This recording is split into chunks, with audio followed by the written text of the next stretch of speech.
Welcome to Shweta's వంటలు. ఈ రోజు మనం చేయబోయే రెసిపీ మామిడికాయ పులిహోర. ఎప్పుడు రొటీన్ గా చేసుకునే నిమ్మకాయ పులిహోర, చింతపండు పులిహోరలా కాకుండా ఇలా మామిడికాయ పులిహోర ట్రై చేయండి ఒకసారి, చాలా బాగుంటుంది.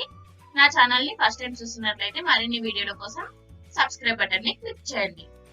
నేను ఇక్కడ ఒక మామిడికాయ తీసుకున్నాను. నేను రైస్ కొంచెమే తీసుకున్నాను కాబట్టి ఒకటి తీసుకున్నాను. మీకు రైస్ ఎక్కువగా ఉంటే రెండైనా తీసుకోవచ్చు.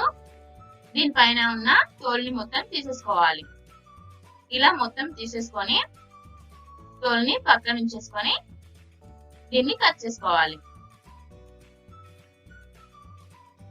ఇలా కట్ చేస్తున్నప్పుడు లోపల జీడి వస్తుంది, ఈ జీడిని తీసేసేయాలి.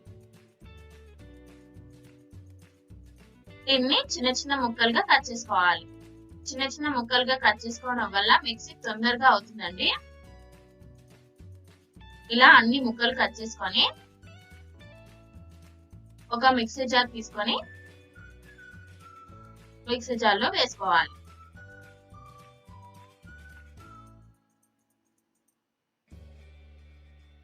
ఇలా దీన్ని పక్కన ఉంచేసుకొని మూత పెట్టుకొని గ్రైండ్ చేసుకోవాలి.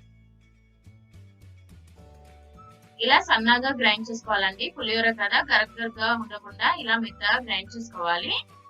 ఇలా ఉంటే సరిపోతుంది. దీన్ని ఒక బౌల్లోకి ట్రాన్స్ఫర్ చేసుకొని పక్కన ఉంచుకోవాలి. దీనికోసం నేను రైస్ తీసుకున్నాను. మీకు నైట్ అన్నం ఉన్నా సరే, లేదంటే వేడి వేడి అన్నం ఉన్నా సరే ఏదైనా తీసుకోవచ్చు అండి. ఇప్పుడు ఒక ప్యాన్ తీసుకొని 2 టేబుల్ స్పూన్ ఆయిల్ వేసుకోవాలి. ఆయిల్ వేడెక్కిన తర్వాత ఆవాలు, జీలకర్ర, మినపప్పు, శనగపప్పు, పల్లీలు వేసి వేయించుకోవాలి. వీటిని లో ఫ్లేమ్ లో వేయించుకోవాలండి. హై ఫ్లేమ్ లో వేయించుకుంటే మాడిపోతాయి. దీంట్లోనే కట్ చేసుకున్న పచ్చిమిర్చి, ఎండుమిర్చి వేసి కలుపుకోవాలి. ఇలా కలుపుకున్న తర్వాత కొద్దిగా పసుపు, అల్లం వెల్లుల్లి పేస్ట్, కరివేపాకు రెమ్మలు వేసి కలుపుకోవాలి. ఇలా పచ్చివాసన పోయేంత వరకు కలుపుకోవాలి.